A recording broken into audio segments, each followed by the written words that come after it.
Today, I'm gonna talk about a book called The Power of Now. If there would be only one video you should watch on YouTube today, it's this one for sure. It can help you solve many problems like overthinking, depression, worry, anxiety, etc. The ideas in this book are quite challenging to understand and accept, so please listen carefully until the end with an open mind. Chapter 1. You are not your mind. Your body is a powerful machine equipped with all the tools. Like any other tool, you must use your tools carefully and then put them back in their place when you're done. If you use any tool non-stop, it will break. It seems like a simple rule to follow, right? However, we always forget to give a break to the most powerful tool, our mind. There's a constant conversation in our mind. What if I can't find a job? Oh, I forgot to pay the bills again. What will happen if I can't pass the exam? Oh, I'm hungry. What should I eat when I get home? Constant thinking is a very dangerous addiction. We call something an addiction when we can't say no to it. Can you stop thinking? Do you know where the off button is? If not, then you have an addiction and it's killing you. I'm not saying metaphorically, literally, it's killing you. Overthinking is the main source of all pain, stress, and dissatisfaction. Everyone around us has this addiction. That's why we think it's quite normal. However, absolutely it's not. If you see someone talking aloud on the street, you would call him crazy, right? But just because we don't verbalize our thoughts doesn't make us much different from that person. If you think too much, it becomes repetitive, useless, and negative. The tool you're supposed to use will start using you, and you become a slave to your own mind. The author says you can get rid of excessive thinking just by paying attention to the hour, by being present. The present moment is all you have. You can practice this when you sit down. Be present.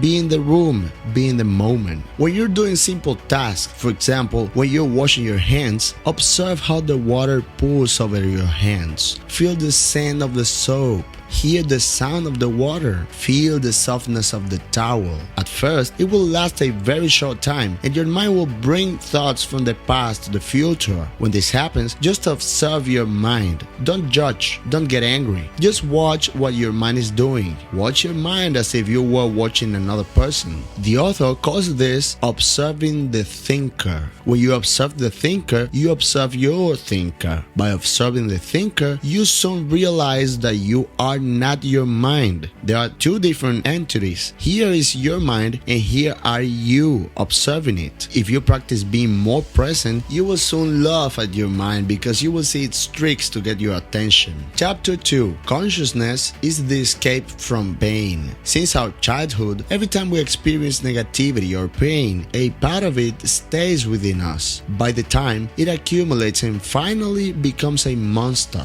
The author calls this the pain body.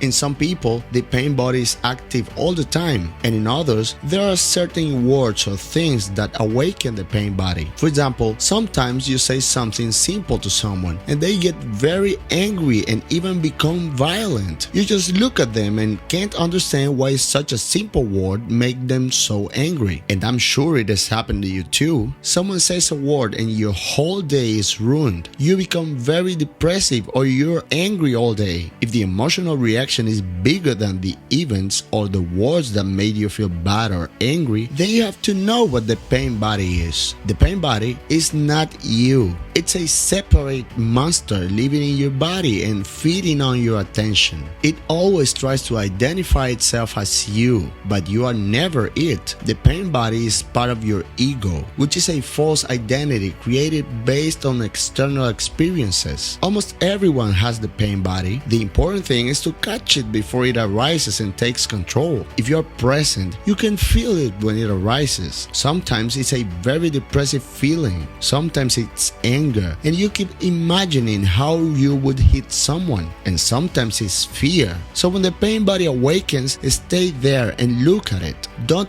judge it. Don't analyze it. The moment you recognize it as the pain body and start looking at it, you can't control it. By being present, you shine a light in the darkness, and the pain body can't live in the light of presence. Let's do a little experiment. I'll stop talking for a few seconds, and in that period, observe your mind and tell me what thoughts come to it. Watch your mind like a cat waiting for a mouse to come out of its hole. Let's do it.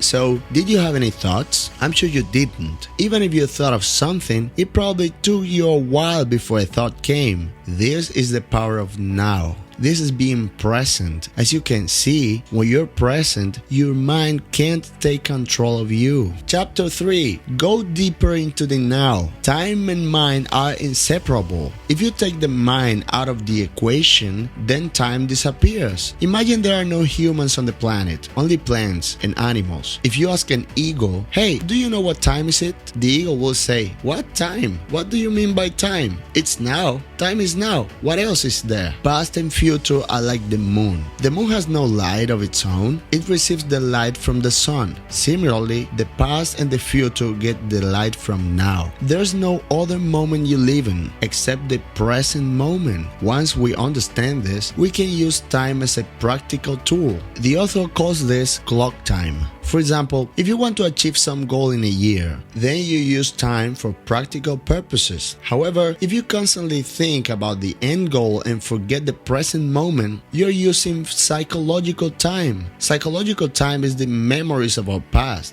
The source of all stress is based on thinking about what happened in the past and what will happen in the future. I used to live in the future. I just wanted to get to a point as soon as possible because I thought the past sucks and the future will make me happier. When you live in the future, you discard the present moment. You stop enjoying it. You start wanting what you don't have and don't appreciate what you already have, which creates a contradiction and you can't start to hate life. How does this work in your life? Ask yourself, is all the work you're doing a means to reach a destination? Do you feel that if you get that job, you will feel fulfilled? Do you feel that if you reach your goal, you will be happier? Are you always waiting for something to happen in order to feel complete? Reaching the destination doesn't lead to happiness. Let me give you an example. Let's say your biggest goal is to climb the Everest. Would you feel happy if a helicopter takes you and drops you at the top of the Everest? I'm sure the answer is no. Happiness is not about reaching the top. Not is about staying at the base of the Everest. Happiness is in the journey.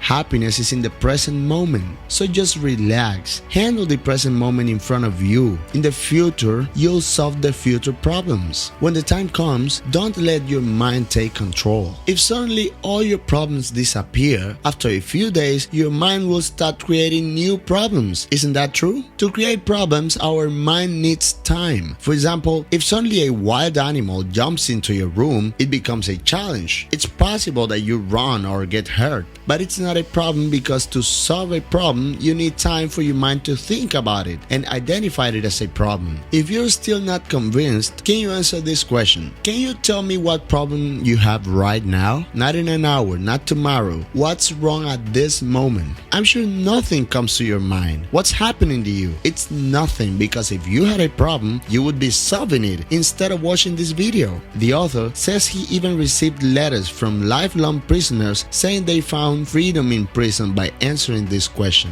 because this question makes you realize that you have no problems. What you might have are challenges or situations that need to be dealt with. This can be difficult to understand, but if you do, it would change a lot of you. Personally, for me, this part of the book was the best moment. So just focus on the now. First, start being present with small exercises, like when you're cooking, waiting for the elevator, or when you're taking a shower. You spend more time in the present. You can also start to meditate for 10 minutes a day, which can also help you see how your mind deceives you. You will often catch yourself when you're not present. The moment you realize you're not present, you become present. This realization is already a great success. Thank you for watching this video. Don't forget to hit the like button and activate notifications so that YouTube lets you know when we upload more useful content for you. And remember, with reading and education, life is always so much better.